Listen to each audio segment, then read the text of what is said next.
Breaking news. As of November 10, 2025, as the BBC faces global backlash for editing Trump's speech, this video explores the hypocrisy, the silence, and the growing call for international accountability. BBC resignation over Trump editing scandal, November 9, 2025, and the BBC scandal only deepens public distrust in mainstream narratives. Tim Davie, Director General of the BBC, and Deborah Turnus, CEO of BBC News, both resigned after backlash over a Panorama documentary that selectively edited Trump's January 6 speech. The documentary spliced together two separate parts of Trump's speech to falsely imply he incited violence directly. In reality, he said, the BBC admitted mistakes and accepted responsibility, but critics, including Trump, called it election interference and institutional bias. Watch and share. The truth is no longer negotiable. Subscribe for diaspora resistance, justice advocacy, and political analysis.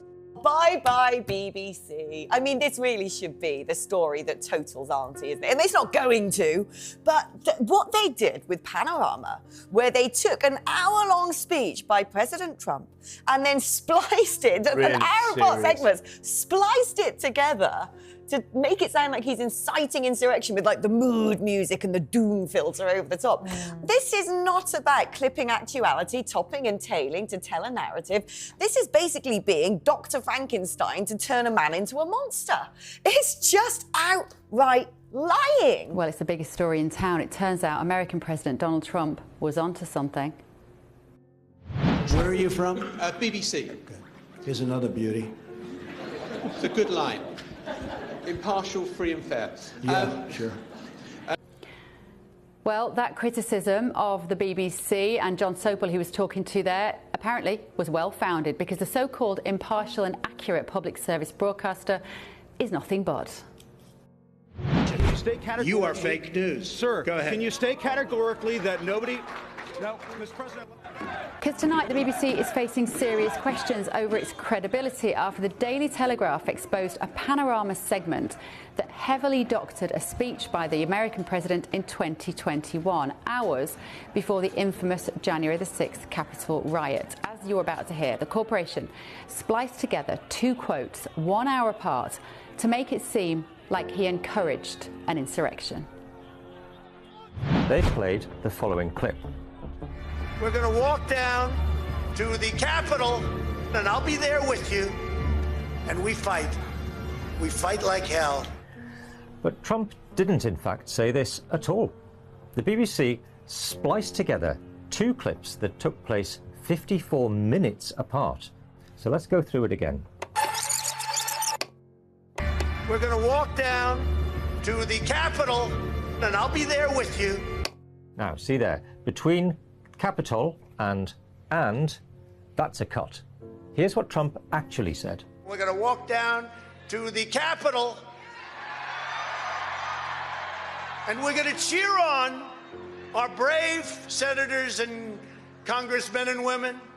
It's different.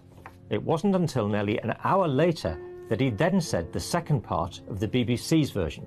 We're going to walk down to the Capitol, and we fight. We fight like hell. That is damning stuff. Now, this, of course, is coming from the holier-than-thou BBC that even has its own so-called fact-checking service named BBC Verify that they claim counters disinformation. Oh, the irony. We're going to walk down to the Capitol, and I'll be there with you, and we fight. We fight like hell. We're going to walk down to the Capitol, and we're going to cheer on our brave senators and congressmen and women. Donald Trump has officially threatened to sue the BBC for $1 billion over a misleading edit of his January 6th speech in a Panorama documentary. The BBC chair admitted the error, triggering resignations and global backlash. What happened? Trump's legal threat. Trump's lawyers sent a formal letter demanding a full and fair retraction of the Panorama documentary, which allegedly spliced parts of his January 6, 2021 speech to falsely imply he incited violence. He gave the BBC until Friday, November 14th to comply or face a $1 billion lawsuit. BBC's admission. BBC Chair Samir Shah called the edit an error of judgment, admitting that the documentary gave the impression Trump had called for violent action.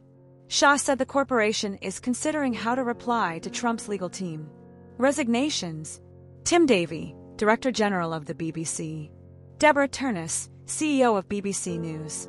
Both resigned over the scandal, acknowledging the reputational damage and editorial failure.